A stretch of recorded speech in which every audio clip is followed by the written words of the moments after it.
Good morning, students. So, today we will start with that question that I have given for you the homework.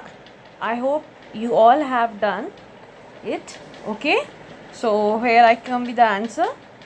Now, you can match your answer. The question was for 2A plus B gives product. When the concentration of A was double alone, then rate of reaction ROR become increases 2 times. And if A and B both double, then ROR will become 8 times. Then write rate law expression and find order of reaction. Okay. So see, when R is, this is the general equation, that is the normal one, that is K is equals to A power X B power Y, and when it becomes double, when the concentration A is double. Okay, so equation number 1 and 2.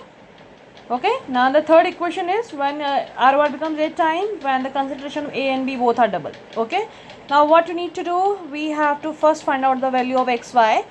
So we will get by dividing second equation. Just divide the second equation by the first. All the terms will cancel out. Okay, R will be cancelled. Then 2 will be left. Then here you just make it happen. आप लोग अलग से करके देख लीजिए, मैंने थोड़ा shortcut करा है. तो 2 इज टू 2 की पावर एक्स आएगा. अगर किसी की पावर कुछ नहीं यानी इधर 2 की पावर एक्स, दैट में एक्स की वैल्यू क्या आएगी 1. अब थोड़ा सा मैथ्स लगेगा, this is the common thing. ऐसे ही हम अगर y की वैल्यू निकालेंगे तो हम क्या करेंगे, थर्ड के लिए आप थर्ड को आप फर्स्ट से डिवाइड दे दीजिए. तो हम जब आप ये सॉल्व करेंगे आप देख सकते हैं तो आपको y की वैल्यू मिल जाएगी, दैट इज़ 2. तो हमें x और y की वैल्यू मिल गई. अब हम ऑर्डर ऑफ रिएक्शन निकालेंगे, x plus Y that is 3. Okay then ROR will become, rate of reaction will be k a की पावर 1 क्योंकि उसकी वैल्यू 1 थी और y की वैल्यू 2. ठीक. Now the question number 3. A plus 2P plus 4C gives product. When volume of container is double, then rate of reaction increases 8 times when concentration A is double. Then concentration of B is half, then ROR increases 4 times. Then when C is increases 4 times alone, then ROR becomes 64 times. Write rate law expression and order of reaction. Again you have to make the equation according to the situation. So the first equation is, that is R is equals to K A की power X B की power Y C की power Z. Okay, that is a normal equation for this equation, for this reaction. Now the first equation we will get, that is, sorry, the second equation we will get for the first statement, that is the rate decreases 8 times. It decreases by 8 times. So R up by 8 equals to K. और एक जब A का concentration क्या हो जाएगा, जब A का concentration क्या हो जाएगा, C उसका कंसनट्रेशन हो जाएगा हाफ. ठीक है, तो A की पावर 2, देन B अपॉन 2 की पावर X, C अपॉन 2 की पावर Z. क्वेश्चन क्या है, when volume of container is double. Volume of container double हो जाता है कब, जब ROR becomes 8 times when A is double. ठीक है, same for second equation. Then 4R, यानी जब रेट ऑफ रिएक्शन 4 टाइम हो जाता है कब, जब कंसंट्रेशन A का डबल हो जाए और B का क्या हो जाए, हाफ हो जाए. ठीक है, तो ये थर्ड इक्वेशन. ऐसे फोर्थ इक्वेशन होगा जब हम सिर्फ C को क्या करेंगे, 4 टाइम कर देंगे और बाकी को हम बिल्कुल भी टच नहीं करेंगे. ठीक, इसी को आप सॉल्व करिए, x और y की वैल्यू निकालिए. ठीक है, ऐसे x प्लस वाई आप z करेंगे तो आपको इसकी वैल्यू मिलेगी, दैट इज़ 3. फिर आप रेंडम किसी ना किसी इक्वेशन को किसी ना किसी से डिवाइड करिए. आप ये करके देखिएगा. In case any query please write in the comment box. ठीक है, तो आप फाइनल जो आंसर है बेटा, x की वैल्यू 1, y की वैल्यू -1, z की वैल्यू 3 है ये. Then you can write the order of reaction. Order of reaction will be 3. ठीक है, जब आप इसको प्लस करेंगे x plus Y plus Z को तो ये आएगा.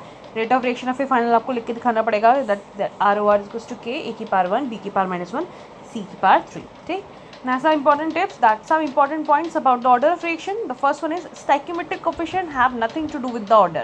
यानी जो किसी भी रिएक्टेंट के आगे जो नंबर ऑफ मोल होते हैं वो उसके पावर में कभी नहीं चढ़ते, ऐसा कुछ नहीं होता. ओके, हम किससे निकालते हैं, एक्सपेरिमेंट से निकालते हैं. For example 2 N2O5 gives 4 N2+O2, तो उसका जो ROR होगा, rate of reaction equals to K N2O5 की पावर 1. अब देखिए यहाँ जो 2 है, that means stoichiometric coefficient doesn't nothing have to do with that power. Okay, second, in the rate law concentration term और प्रोडक्ट कैन बी प्रेजेंट। कभी कभी product के कंसंट्रेशन पे भी डिपेंड करता है। For example for this reaction twice of O3 gives thrice of O2, then RO is equals to K, O3 की power 2 and O2 की पावर -1। ये होता है, दैट मीन यहाँ पे किस पर डिपेंड कर रहा है, product. Okay, then for the third that is in rate law concentration terms of some reactant may be absent, कभी कभी एब्सेंट भी हो सकता है। ओके, तो इस रिएक्शन के लिए आप देखिए CO का कंसंट्रेशन बिल्कुल इस पर डिपेंड नहीं करता। ये देखिए CO के पास 0 है, यानी किस पर डिपेंड कर रहा है, खाली NO2 पे। तो कभी कभी किसी एक पे हम डिपेंड नहीं भी कर सकता है, वो ज़रूरी नहीं कि 4 रिएक्टेंट है तो 4 के 4 पे डिपेंड करेगा।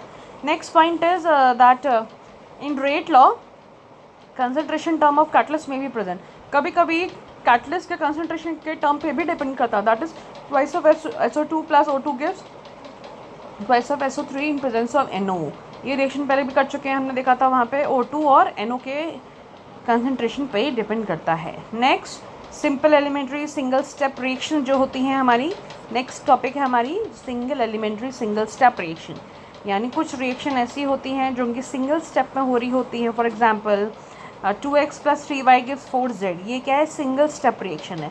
तो उसका रेट ऑफ रिएक्शन क्या होगा, RR होगा x की पावर 2 y की पावर 3। अभी यहाँ पे तो क्या हो रहा है, यहाँ पे एग्जैक्टली जो नंबर ऑफ मोल है, जो स्टैक्योमेट्रिक कोफिशिएंट है, वो पावर में आ रहा है। तो कभी कभी हो सकता है ऐसा कि जो स्टैक्योमेट्रिक कोफिशिएंट हैं वो पावर में आ जाए, पर वो उन्हीं रिएक्शन में होगा, याद रखना, जिनमें क्या हो, जो कि सिंगल स्टेप हो, जो कि एक स्टेप वाली हो। और जैसे इसमें भी पॉसिबल है H2 + I2 gives twice of HI, तो H2 की पावर 1 I2 की पावर 1, बट इसमें पॉसिबल नहीं है। देखिए नेक्स्ट रिएक्शन है H2 + Cl2 gives twice of HCl, है ना।